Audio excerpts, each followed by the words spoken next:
If you've ever been in the fitness industry in Egypt, that means you don't need an introduction for today's guest because she is Gina Grant. Hi, Gina. Hello. For a long time. You didn't have that vision that you're going to stay in Egypt that long. I came on a 1-year contract. Okay. That was 33 years ago. Never left. And then I learned numbers. All right. So nobody could scam me. And then, عشان كده العربي بتاعتي مكسر عشان أنا علمت كده من الشارع. Yes. So that was the beginning of Gold's Gym in Egypt. Yeah, they opened like a soft opening in 97, but they actually opened at the beginning of March in 98. So I was there from day one. Okay. So the first international fitness brand for you was Gold's Gym.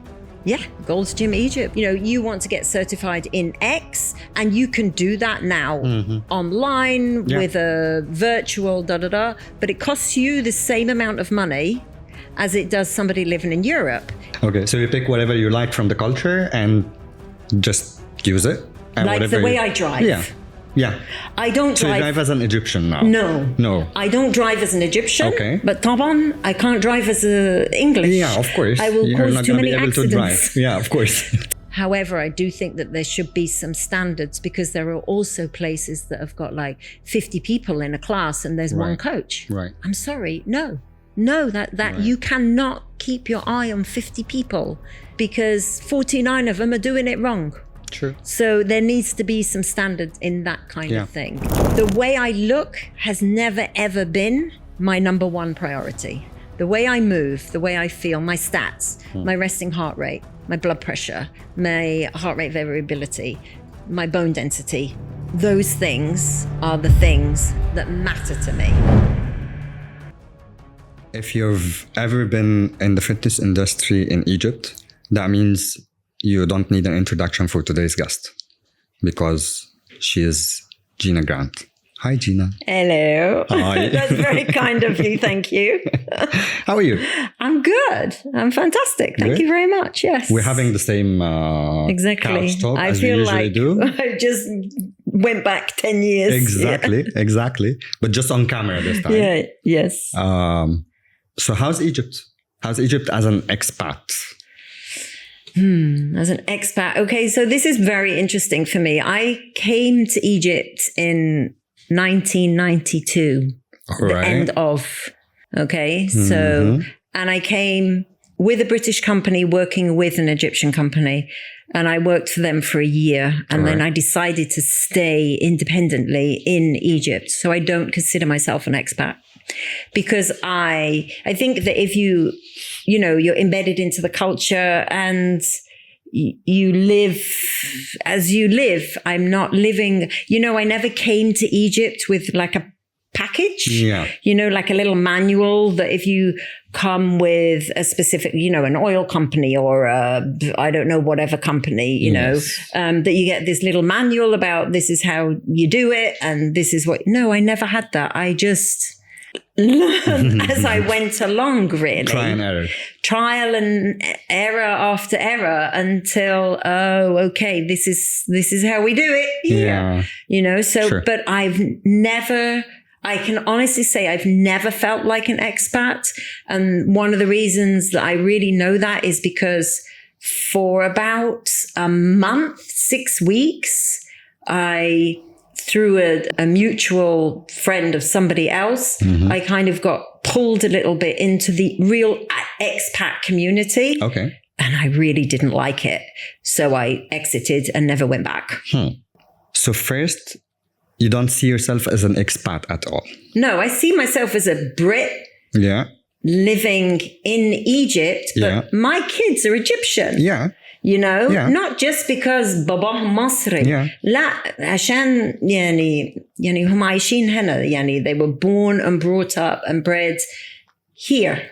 And so there's this hybrid. Let's say I'm a hybrid because obviously I have things in my DNA, but there are things that I embraced from the culture. Yeah. So I'm not fighting the culture. I'm trying to work with it, and maybe selfishly, I'm choosing what I want to take in And then what I see is qualities, and any country in the world has got its positives and negatives. Sure. Anywhere. You're right. Okay.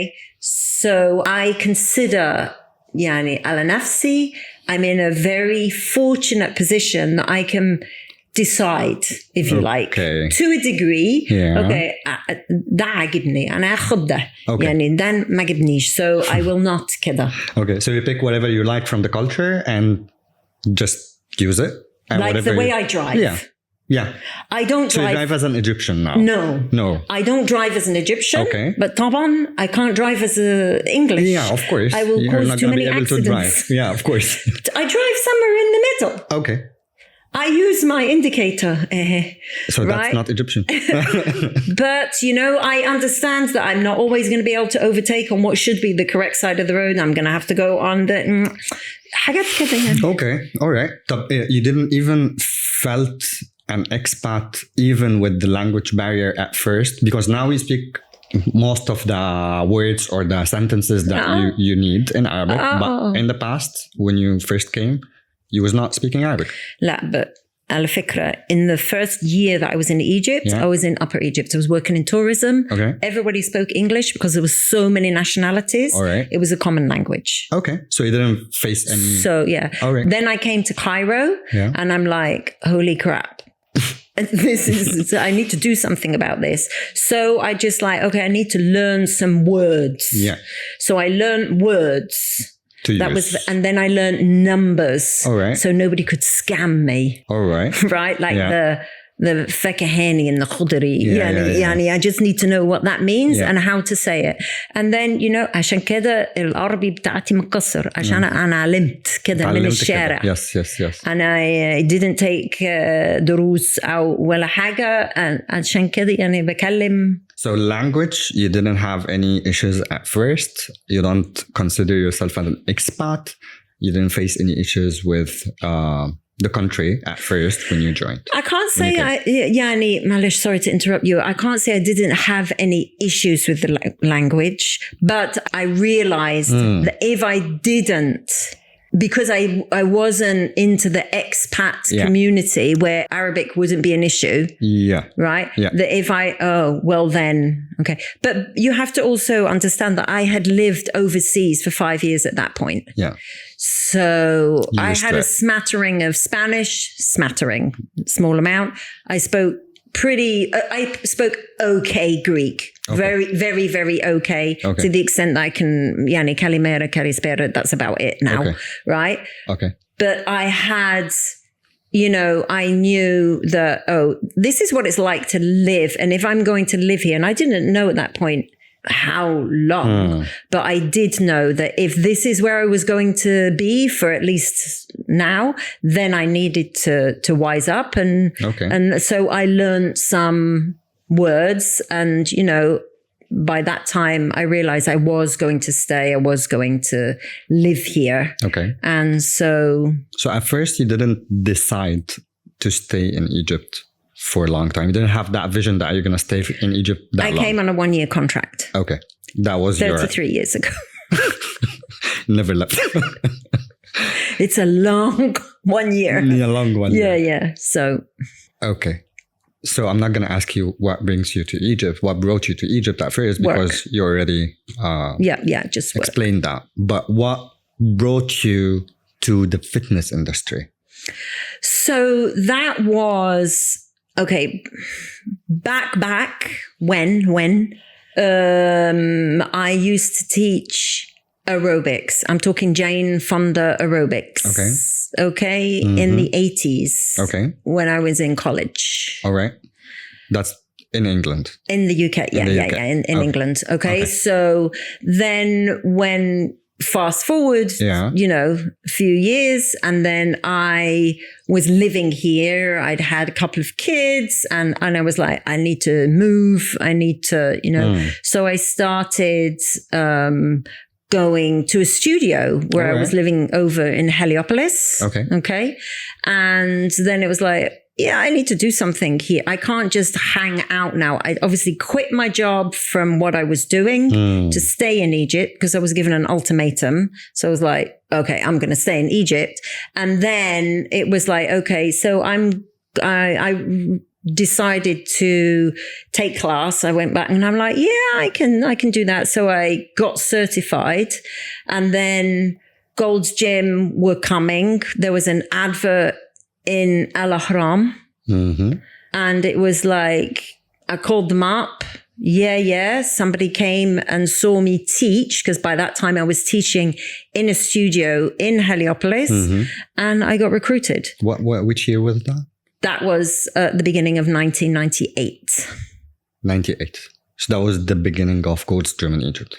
Yeah, they opened like a soft opening in 97, but they actually opened at the beginning of March in 98. So I was there from day one. All right. And I had 2 people in my first class. Yes. It was great. Okay. So the first international fitness brand for you was Gold's Gym. Yeah, Gold's Gym Egypt, first international brand in Egypt, and first brand for me to work for in terms of fitness, for sure. All right. And after that many years, how do you see the fitness industry in Egypt? How do you see it growing during that period? It's exponential. It's like really grown, and it's gone through booms and ups and downs. Yeah. It's really good to see local brands as opposed to international brands really booming and doing well. And in all different types, whether it's your classic gym, which is less and less now overseas. And then you have your more functional or CrossFit style or hybrid, whatever, studios. And there really is something for everybody. I think there are some things lacking in terms of education. And I would say that partly some of that is because it's not readily available how it is, overseas. And that when you think about it, and this is something that I personally have challenges with, is, you want to get certified in X, and you can do that now online with a virtual but it costs you the same amount of money as it does somebody living in Europe, in terms of, if it's $100 there, it's $100 for you here in Egypt, but $100 there is not as much as $100 here. Of course. It's way more accessible. So I think that it's not necessarily the fault of Egypt, but it's the way that it is. I think where Egypt have not stepped up in terms of fitness is in terms of requirements. So I can be certified from Oompa Loompa land with an Oompa Loompa certificate and go and work in a gym without any credentials. Yeah. Now, again, I want to make it clear here. I'm not saying that all credentials should come from overseas. That's not what I'm saying. Yeah. But there should be a governing board that requires a minimum, right? So you live in Dubai at the moment. You know that reps is a standard, right? If you want to work in the fitness industry in Dubai, it's using the same prerequisites as the UK. Right. You have to have a reps certified certificate, which means that you've gone through certain amount. Now, there could be an industry, a company, an organization here that is rep certified. There are, but they're minimal. Mm-hmm. So, and that's because they have decided to do it, as opposed it to being not a standard for them. Yeah, it should be a standard. Yeah. That's what I think, where the gyms have done really well, that things have moved forward. Individual trainers, coaches, PTs, physical therapists, they're doing it. But where's the support coming from as a fundamental, as a foundation? Because also Rinky Dinky Gym down the road, is also doing okay and hurting people. Right. And that's my thing. I think that individuals have soared, really soared. I mean, I know, a lot of individuals that have really, they work hard so that they can learn more. So they can afford to pay, basically, the bottom line. And they're rewarded for it because they have great clientele and, okay? However, I do think that there should be some standards because there are also places that have got like 50 people in a class and there's one coach. Right. I'm sorry. No, that you cannot keep your eye on 50 people because 49 of them are doing it wrong. True. So there needs to be some standards in that kind of thing, that way. So that if you've got 10 people in your class, for example, and it's this kind of hybrid multi-purpose, it's not like a group fitness class where we're all doing the same thing and I'm an instructor leading like choreography. So no, when this is like a coaching CrossFit style, for want of a better word, or any kind of hybrid, high rocks or anything like that, you have to have more people on hand because the whole room is way more dynamic. Right. You got 50 people in there potentially doing 50 different things at the same time. So that's where I would say that Egypt has fallen short, not the individual. Got it. Okay. And you can see I'm very passionate about that. Yeah. Sorry. I have one question because I think you've faced that maybe one time, hundreds of times, I'm not sure. But have you ever spoke to people who spoke to you about the way you look because you're a fitness instructor, because for people, you're an expat, you should be fitter, you should be slimmer, you should whatever. Does that happen to you ever? Okay, that's, So the short answer is yes. Okay. Sometimes, in your face, hello, ishik, like, and, or more, you can see, you're a group fitness instructor, like that kind of. Oh, really? Oh, you teach spinning, you educate people. So the thing is, you should have been saying, no, I don't teach spinning. I'm the master instructor. Well, yeah. So, okay. Fitness comes all shapes and sizes. Of course. That's the first thing. So if you take a sprinter, right, an Olympian sprinter, and you look at how they looked in the 80s to how they look now, they're completely different, right? They looked in the 80s, they were tiny, they were like Fettler, they had no glutes, they had very slim legs, and now you think of Usain Bolt. Right. I mean, it's because this is development, because we understand the way I look has never, ever been my number one priority. The way I move, the way I feel, my stats, my resting heart rate, my blood pressure, my heart rate variability, my strength, my bone density. Those things are the things that matter to me. These are more important. Yeah. So the people that come and say I should look or should not look a certain way. Yeah. If there's somebody that they want to look a certain way, then I can understand that they may want to see that look in front of them. I'm trying to think of somebody, I don't know, whatever figure. Okay. But I've never taught anybody that way. So like my athletes that I have now, that range from the age of 11 to 64. All right. None of them look at me to say, I want to look like you. They look at me and say, I want to know what you know. I want to be able to do what you're saying is to be done, because results speak for themselves. Yeah, of course. And I'm not, I have people that, they want to move better. That's their goal.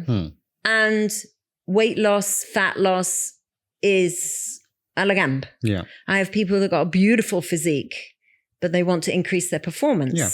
So it depends what you want. So I come with knowledge. Yeah. I may not come with the shakl in eyes. Yeah. Okay. Because goals are different from person to another. So you don't have to have the same goal as whoever is asking. I've been really fortunate that I've coached many different people. Right. So, I was, back in the day, I was coaching the number one strength training, actually. It was for strength. I was, the number one squash player. I don't play squash, but I know biomechanics and I know how you need to move. Yeah. So, I can coach a football team. Right. Any good, not me, any good coach can coach a football team. Yeah. Biomechanics, kinesiology, you see how they move, what they need, where their needs are. You don't need to be able to play football. Right. So your education qualifies you to train other people, does not necessarily makes you look like whoever you're training. Because as you said, you're training different kind of people and everyone has a different goal and different look and different muscles that they need to train. I mean, one of my athletes last year, she climbed Kilimanjaro. Trust me, I did not climb Kilimanjaro yet. But I was training her for what? Altitude.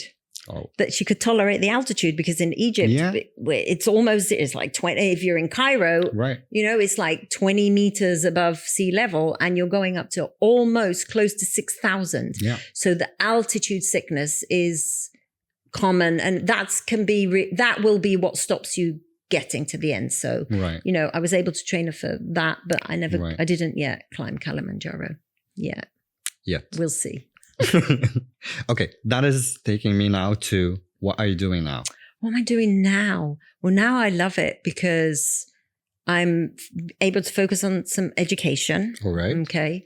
I'm coaching athletes, triathletes, runners, cyclists in strength to support their running. And I'm still coaching them in running and cycling, but really looking at the strength side, what you need on the strength side to make you a more efficient runner and a more efficient cyclist and a more efficient swimmer. All right. And I do that in two ways, either one-to-one coaching, and that can be at my own gym or online. Okay. But I also have nice group of athletes that I just do their programming. So I program them and we're linked by software so I can stalk them on a daily basis, see what they're up to. So I get their stats, right? Not only do I see that they did what I actually programmed, but I get their stats. So I get their heart rate, their speed, or their watts, their stride per minute, whatever it may be. So I get all of that so that I can look at where we are, in relation to what they've got coming up. Not all of them are competitors, but everybody's an athlete. Anybody that has a structured program and that is consistent is an athlete. You don't have to be on the podium getting medals or competing. That's not what's important. But if you have structure and you're showing up and you're turning up every day and you're putting in the work, you're an athlete. Right. How are you managing all this? I think you mentioned that you have some kind of a software that you're doing. Yeah. What is that? So I use something called Training Peaks, which is very common among triathletes. All right. So I use that and so that I can basically, we get attached. Okay. And then you have some kind of like a watch, anything, whether it's a heart rate monitor, that'll only record your heart rate, but, even Apple, but sensors, any kind of sensor. People have on their bikes, they have a power, if they have a power bike. So then they can, all that information will come to me. When you run, I can see how many strides you're taking, how wide your stride is, how far, how are you oscillating? Do you go up and down a lot? Yeah. Because that's energy expenditure that you don't need to do. We want to be pretty even. Right. I can see those details, تفاصيل كده. And I can also see how it's impacting your body over a period of time. So it's never one workout at a time. So even if I'm saying, oh, this is not such a rough week, but your stats are telling me something else, your heart rate's a little higher than normal, you're giving me, also you're not only relying on stats and relying on your feedback. So you're dropping your feedback in saying, I felt great today. I felt super strong. I felt rubbish. I felt like I was slogging, like balafia. Keda. Then I take all of that into consideration. The software will give me stats, but I'm always listening to what the athlete has to say. Okay. Because what they say and then what the stats are, I can put those together and then I can see how things are really looking. All right. To know whether I need to back you off. Oh, we're going strong. So, maybe time is tight. They're going to be traveling. I need to pack a little bit of real hard work in, and I'll give them heads up saying, look, the next 5 days are going to be really tough, but then you are going to be off for the next 4 days because of whatever. Yeah. So, but the programming is great because that means that you can do it in your own time. So let's say I do your programming. You're not committed to me at a certain time. Right. So if you're busy today, but you've got time this afternoon at you have your own program. 4:00, yeah. It's there. You open your app. It's on your app. You know what to do. There are videos that go with it. So if you don't know what the movement looks like, check in, read it, read the notes. Off you go. Right. Yeah. Is that better? Do you feel better with what you're doing now? Or how long have you stayed with Gold's Gym for? I was with Gold over a period of 20 years, but in like 3 blocks. There are some little breaks in between. All right. What does feel better? Being a full-timer somewhere or what you're doing now with yourself, with your own? Okay. At this stage in my life, what I'm doing now. Okay. During that. But back then, it was a really interesting time. It was the first international. I was given a lot of trust by the company. Right. I, built from the ground up, not alone. There was a team. Right. Gold's Gym Academy. It was an idea. The chairman at the time called me during, I think it was Eid or something like that. I was on the beach in Ras Sidr and okay, I have this idea. The chairman called me from the States. I have this idea. I was like, yeah, that's a really good idea. Okay, so you're going for it? Yeah, I'll go for it. Okay, that's literally how Gold's Gym Academy was born, and then from there we built it up. Right. So, that's, and Gold's Gym Academy has flourished and gone on and done many, many great things, and that's what's a good foundation. Right. Right. If it's got a rock solid foundation, then it should be able to go on and do that, without the original person's team, whatever. Sure. That means that there was a solid foundation. So I felt really privileged to be a part of that, to have trained so many coaches or so many PTs. Of course. Been involved in that, and being able to give people a little bit of an opportunity. I'm a bit of a supporter of the underdog. So, I will always, I know that. Yeah. If 10 people want to leave because they're having a little hissy fit or, having a tantrum, you leave. That's okay. And bring in another 10 people. And those 10 people, I guarantee you, every single one of them and they're a star in their own right. And they will all like, really? You're going to take me on? I'm going to get to work for Gold's Gym. I love the underdog, because they're willing to work hard. And, that's what it is. So I feel privileged that I was a part of that. But when it gets to the point that me, I'll flow with the flow until I don't like where the flow's going. So when I don't like where the flow's going, peace out, and go somewhere else. Right. And so, I stepped away for a while and, I traveled overseas for a short time, that I was in Kuwait for just over a couple of years and came back. Correct. And then eventually I went back to Gold's and, and then we set up something else. Then we got into Gold Studio, which was great. I feel again, really, it was a great time to be a part of that and set the foundation. Okay. But, when it's time, I can't stay somewhere just because it's my job. Yeah. I'm not servicing the company, not the individuals at that point, but fantastic team. Yeah. The Gold Studio team were fantastic. So, but if I'm not serving the company in the best way that I can, I need to leave because you will find somebody that will be able to do that and flow with your flow. Sure. So, that's why I stepped away that last time. And then did some consultancy and have now just purely my own business. I love working with athletes. I just love it. And the education side has always been that's very challenging. And that was the next question I was gonna ask you, because he did so many different things. So I was gonna ask, what do you like the most? Like teaching or training or management or education? Or you did so many different things in the same industry. Which one was the closest to you, or the best? The real best? Yeah. Working with athletes. And when I say athletes, I mean anybody, like I say, anybody that I don't care about the medals and the podiums and all of that, right? Yeah. That's my true love, and people that are serious. I don't do well with the, canceling 5 times, showing up for one. Yeah. No, it's a waste of my time and yours because I'm here to help you on your journey, whatever that may be, whatever you want.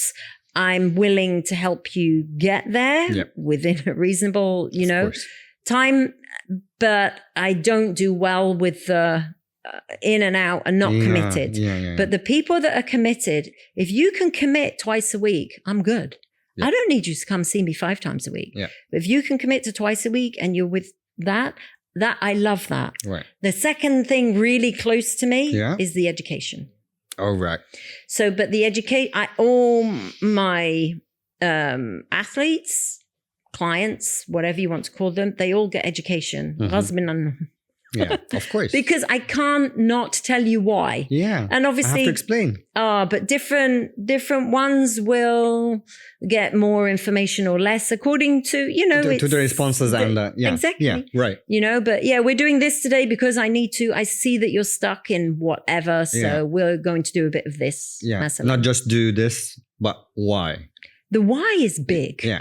The why is big. When you tell somebody the why when it comes to their body, there's a connection. Of course. But if I just tell you, put your arm up like that and keep your elbows straight, and I don't tell you why, then what are you, okay? Yeah. I'm thinking about my arm. Actually, I don't want you to think about your arm. I'm asking you to think about your rib cage and how you're breathing and opening and expanding on the lateral side. Right. So if I give you a tiny bit of information, it can help. Yeah. Correct. Yeah. So education, and whether that's education with the athletes or when I'm educating, obviously, the spinning MI and education coordinator for Egypt. So, I like getting new instructors that really want to know how to coach. Again, there's people that come in, they just want the certificate because they want to work in a gym, and that's fine. Yep. I'm not saying no to that.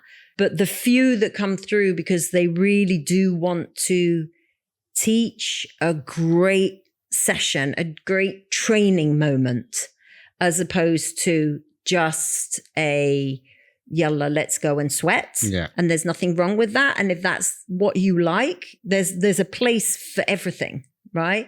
But the ones that really, have a close to my heart are the people that I know that they're trying to be the best coach that they can be on the bike for their riders that are in class. Perfect. Perfect. Okay. So we didn't speak about everything that we need to speak about. I know it's a very short time, so we're not going to take long today. We got another time. We got one more question. You're gonna come to Dubai, yeah? I'm going to come to Dubai. Yeah. I need to come to Dubai. For the next... Okay, for that the next, sounds good. The episode? Next episode 2. It's because I blah blah blah so much. No, you're being. I don't like when I ask questions and your answer is like, as you said, short answer is yes, but because the why, you just explained it. So that's more important. Yeah, I'm like that as a person. Yeah, I like to understand the why. You're like that even in management. You would know. I mean, some people like that. Some people don't. Some people work well with me. Some people don't. You're never going to get all the employees to love you. Well, some people are good at that. But, for sure. Get all the employees to love you, or not. And I think that there is also something to be acknowledged, which is the cultural difference. Right. You know, I am straightforward. I don't, ولا يمين ولا شمال. It's على طول. Right.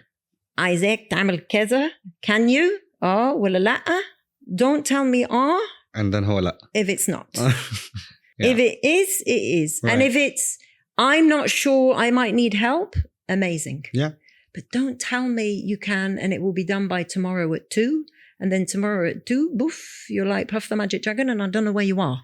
Those are the, you know, that's the thing. And, you know, just, yeah, the straight, I can't do that. You know me really well. Right. You know, I don't do the. I do. I am, this is it. I'm no different. This is how I am. And all I need you to do is come in, do your work, have a nice time and go home or go out or go do what you want and then come back again the next day. Right. And do it again and have some fun along the way. Yeah. Don't. That. Okay. Sorry. It's a flaw in my character. I know. And it's really better and easier.